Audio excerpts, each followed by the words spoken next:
This is Inside Indiana Business Radio for the afternoon of Friday, May 10th, 2024. I'm Kate Sharon. Indianapolis-based 16 Tech Community Corporation and Ivy Tech Community College are partnering to create a biopharmaceutical training center at the 16 Tech Innovation District. Supported by Eli Lilly and Company, the Ivy Tech Manufacturing Innovation Training Center is designed to attract and prepare diverse talent for careers in advanced manufacturing, with an emphasis on pharmaceutical manufacturing. 16 Tech CEO Emily Kruger. The partners say the training center will also serve as a work and learning hub for Lilly scholars, students at Ivy Tech who intend to pursue a career in pharmaceutical manufacturing after earning a certificate or associate's degree in fields such as industrial technology or smart manufacturing and digital integration.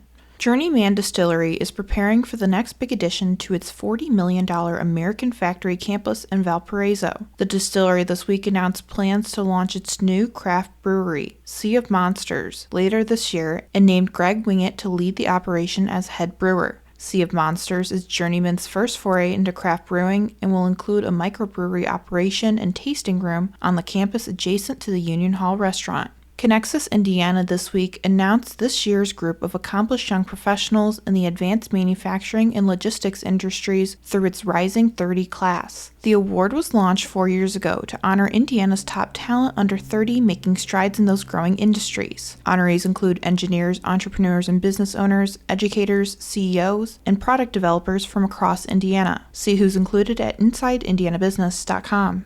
From the number one source for Indiana business news, this is Inside Indiana Business Radio. Indiana, your bold future starts here. IBJ Media, Inside Indiana Business, and the Indiana Economic Development Corporation invite you to the Engage Indiana series, presented by CareSource, Indiana University, and Old National Bank. With an unrelenting focus on growing Indiana's economy, our Engage Indiana events take place in every region of the state.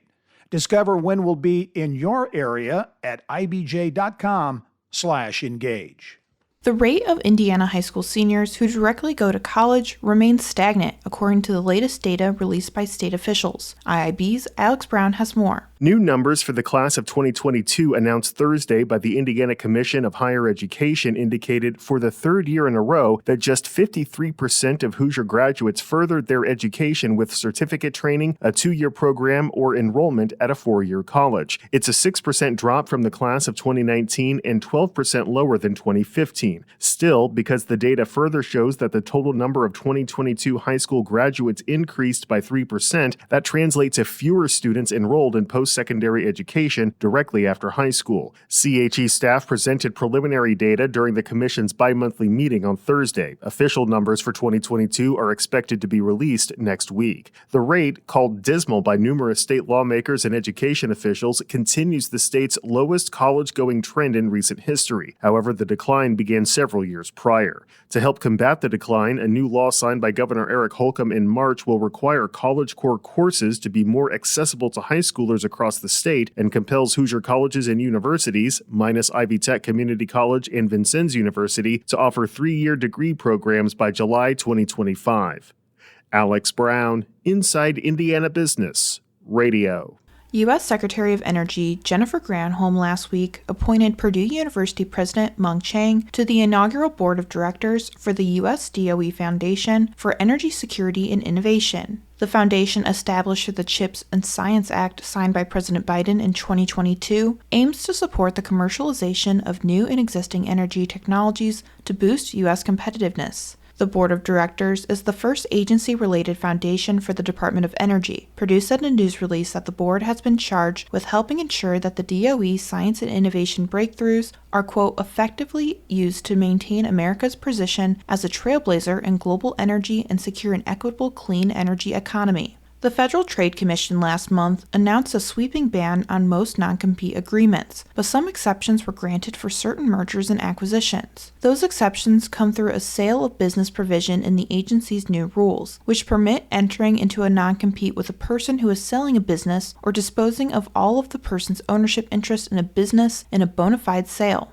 In its 570-page final rule, the FTC noted that its overall purpose for the wider ban on non-competes is to address conduct that harms fair competition. An estimated 18% of the workforce, or 30 million Americans, are subject to non-competes, which are agreements that prohibit employees from competing against their employer or revealing proprietary information after they've left the company.